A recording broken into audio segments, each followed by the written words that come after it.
News 18 ગુજરાતીને હું છું લુબના ખાન। જોઈએ તમામ મોટા અને મહત્વપૂર્ણ સમાચાર। 24મીએ પીએમ મોદી પાલનપુરમાં સભા ગજવવાના છે, તો માલણ રોડ પર પીએમ મોદીની સભાની તૈયારીઓ થઈ રહી છે। 22મીએ અમિત શાહ બે સ્થળમાં સભા સંબોધવાના છે, તો ડીસા થરાદમાં અમિત શાહ સભાને સંબોધિત કરશે।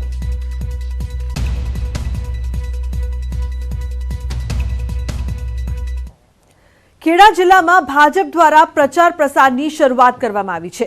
આવતીકાલે ઉત્તર પ્રદેશના મુખ્યમંત્રી યોગી આદિત્યનાથ યોજશે જંગી જાહેર સભા, તો મહેમદાબાદ વિધાનસભામાં તેઓ સભા સંબોધશે। ભાજપના ઉમેદવાર અર્જુનસિંહ ચૌહાણના પ્રચાર અર્થે સભા સંબોધવાના છે।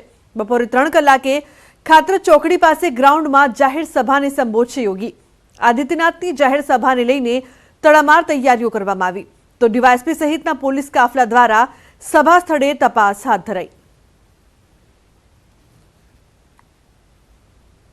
ગુજરાત વિધાનસભાની ચૂંટણીના મતદાનના દિવસો ગણાઈ રહ્યા છે, ત્યારે ભારતીય જનતા પાર્ટી દ્વારા પ્રચાર પ્રસાર ધમધોકાર ચાલુ કરવામાં આવે છે। ત્યારે વાત કરવામાં આવે ત્યારે રાષ્ટ્રીય નેતાઓ, વડાપ્રધાન સહિતના નેતાઓ જ્યારે ગુજરાતમાં જંગી સભાઓ સંબોધી રહ્યા છે, ત્યારે આવતીકાલે ઉત્તર પ્રદેશના મુખ્યમંત્રી યોગી આદિત્યનાથ મહેમદાબાદ ખાતે આવી રહ્યા છે। મહેમદાબાદ વિધાનસભાના ઉમેદવાર અર્જુનસિંહ ચૌહાણના પ્રચાર અર્થે જ્યારે યોગી આદિત્યનાથ આવી રહ્યા છે, ત્યારે પ્રચાર પ્રસાર ત્યારે તેમની સભાને લઈને તડામાર તૈયારીઓ હાથ ધરવામાં આવી છે। હાલમાં જે સભા સ્થળ છે ત્યાં આગળ ઉચ્ચ અધિકારીઓ પોતાની સભા સ્થળની સિક્યુરિટી લઈ તમામ પ્રકારની તપાસ હાથ ધરી રહ્યા છે, અને આવતીકાલે સાંજે 4 વાગે હજારોની જનમેદનીને યોગી આદિત્યનાથ સંબોધવાના છે।